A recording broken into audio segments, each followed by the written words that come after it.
Friend, आज बात करेंगे सीआरपीएफ में छुट्टी के बारे में।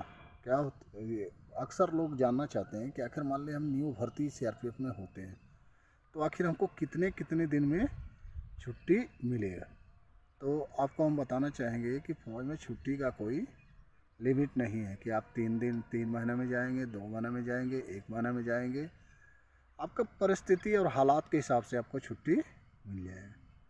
कुछ वैसी विशेष परिस्थिति होने के दौरान ही आपको छुट्टी नहीं मिल पाएगा, जैसे कि इलेक्शन ड्यूटी है या कोई आपातकाल जंग हो गया, बाढ़ आ गया, वैसा कुछ आपातकाल घटना हो जाता है जिसमें कि फौज का जो बहुत ज़्यादा ही काम हो। ठीक है, वैसे परिस्थिति में क्या होता है कि आपका छुट्टी को बंद कर दिया जाता है।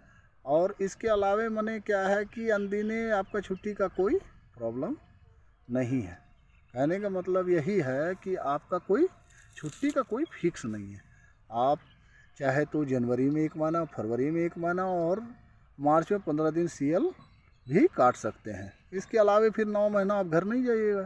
ठीक है, लेकिन अमूमन क्या करते हैं फ़ौज के जवान एक टर्न बना देते हैं कि 3 महीना के बाद वो 1 महीना छुट्टी काटते हैं।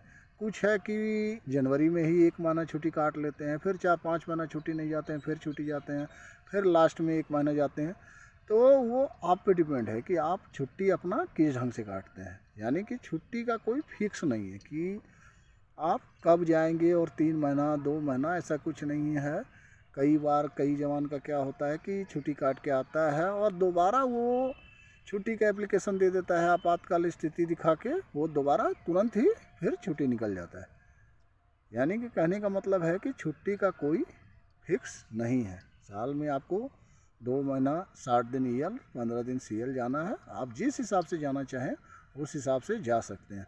हाँ, विशेष परिस्थिति या जवान बहुत कैंप में कम है तो उस परिस्थिति में हो सकता है आपका छुट्टी को रोक दिया जाए या कुछ वैसा रीज़न हो जाए जिसके कारण आपको छुट्टी नहीं मिल पाए। लेकिन अमूमन मान के चलिए कि आपको छुट्टी आप जिस हिसाब से चाहेंगे आपको मिल जाएगा। ठीक है, धन्यवाद।